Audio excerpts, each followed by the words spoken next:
Hello, my friends, and welcome back to another session with me, Paul.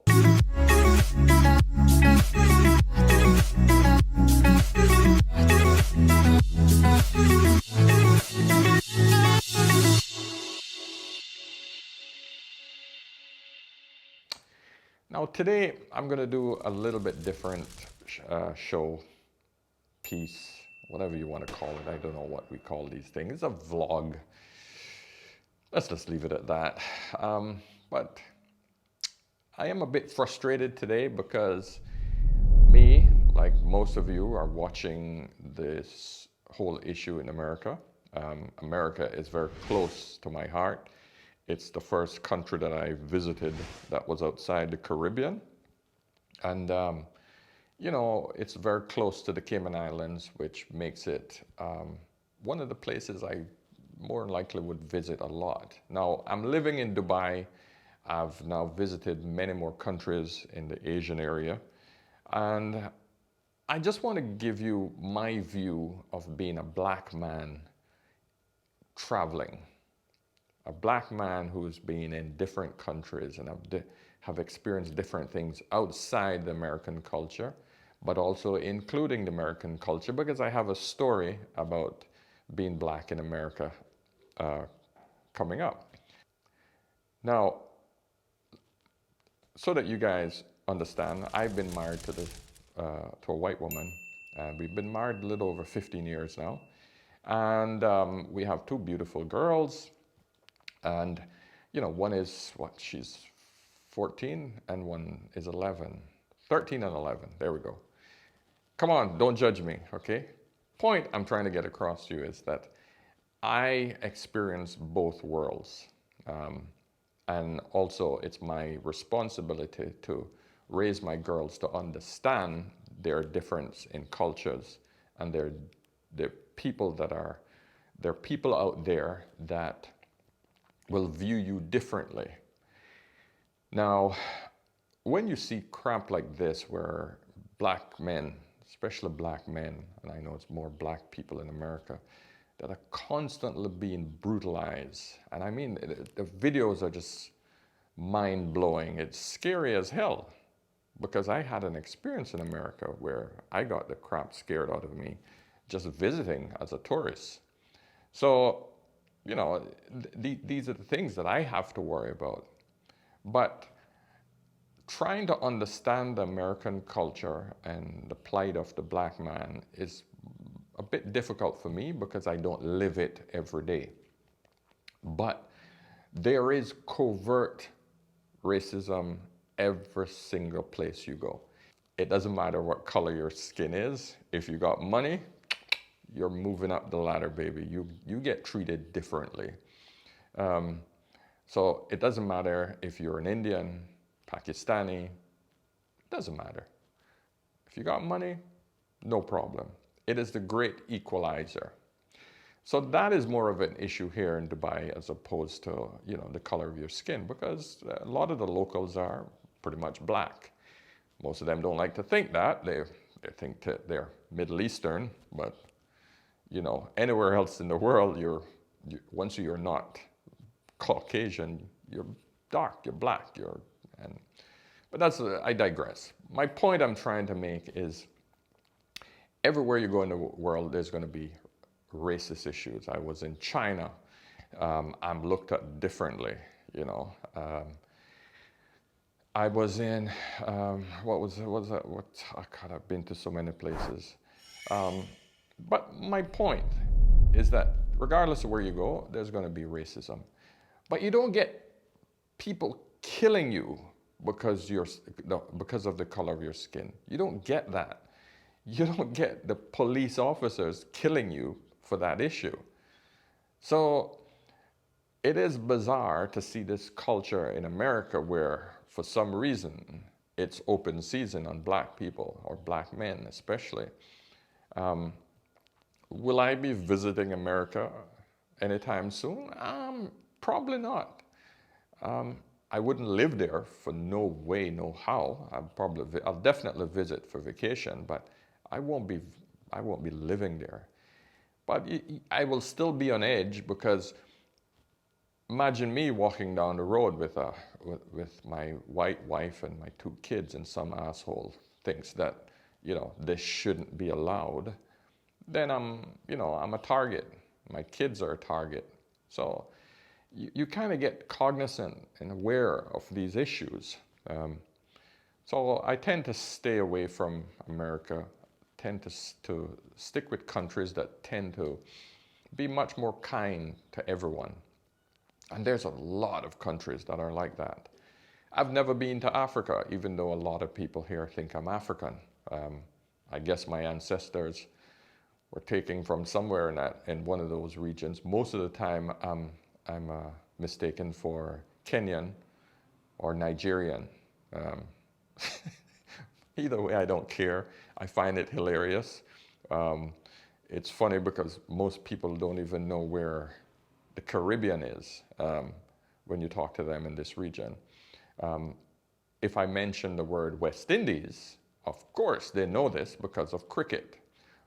Brian Lara and Courtney Ambrose and all of these guys who play cricket. I'm not a cricketer. I just pull those names up because they come up constantly when I explain to someone that I'm from the West Indies. I dare not use the word Caribbean because they just have no clue where that is. So I just want to express this feeling to you guys, my viewers, and especially people in the Caribbean, especially when traveling into different countries. If you're black, you're going to feel welcome pretty much anywhere else. Now, let me explain the difference. If you're a tourist, you're spending money, and the locals identify that you're a tourist and you're spending money, and it's contributing to their livelihood, oh, you're welcome, welcome, yes, welcome. If you are working in that country and you are now sort of taking their jobs, or you're infringing on their business opportunities, and you're living in neighborhoods that are supposed to be allocated for locals, that sort of stuff, you might find some resistance. But overall, you don't have to worry about walking down the street and being pulled over and, worry if you're going to get shot or not. And this brings me back to my one and only episode with American police. I was driving in Miami, Florida, and I made a wrong turn and pulled off into a bus lane near a bus depot.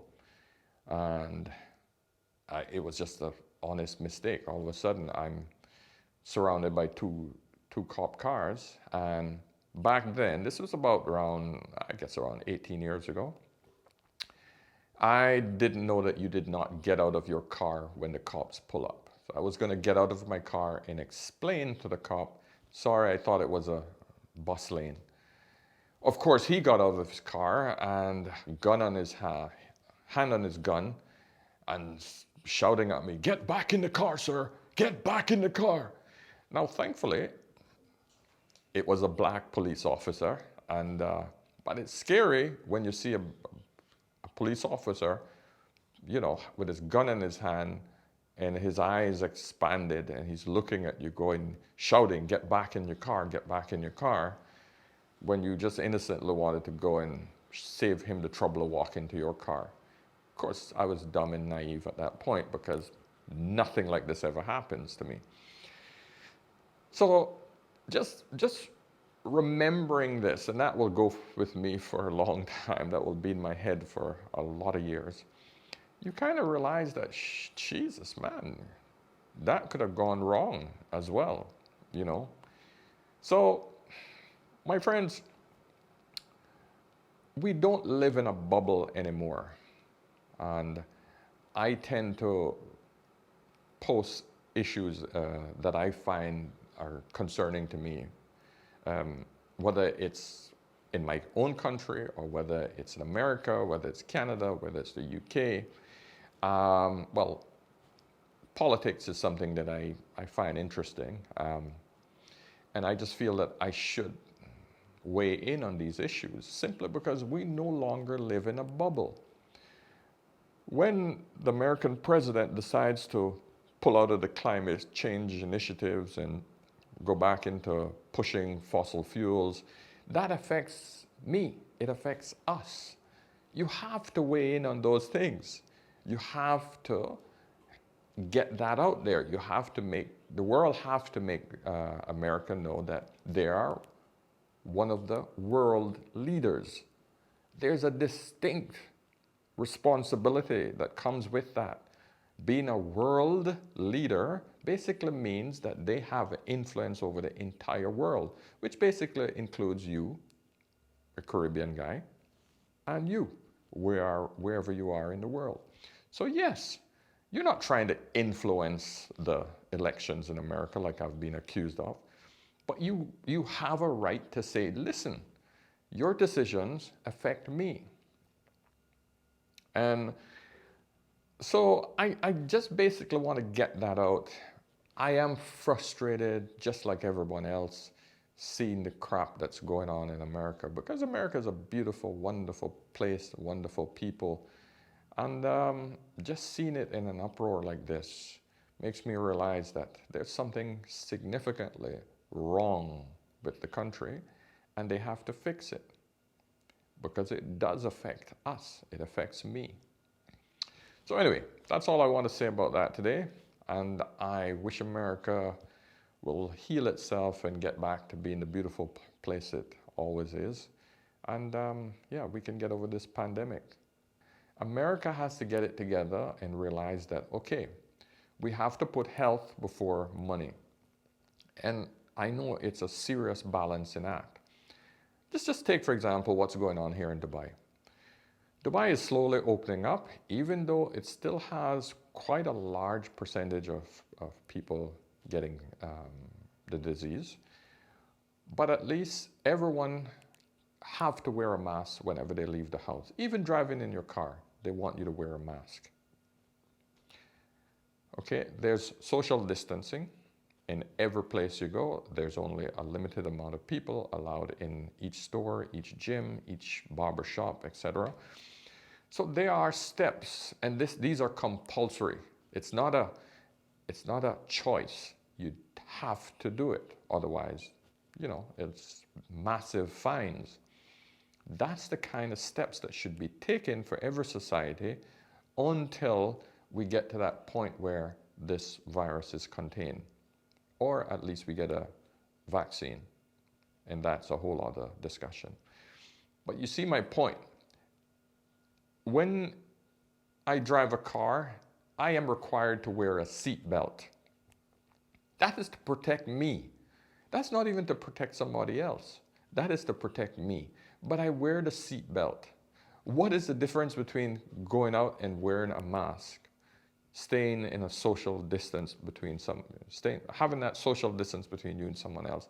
These are rules to protect us and to protect the society. For some reason, America can't understand that. They don't see that, and I just find that absolutely bizarre. So, listen, I'm rambling, but I just feel like I need to get this out there to make people see and understand, you know, that there are alternatives to just this idea that we need to do whatever we want to do. It's bizarre, you know. So anyway, my friends, I'm gonna wrap this up, and yeah, we'll chat about this later. But look forward to some more of my videos, and we'll chat soon. Of course, comment on my video if you think I said something wrong, or you want to inject on some points that I've made. Okay? Of course, subscribe, and I'll see you guys in the next video. Cheers.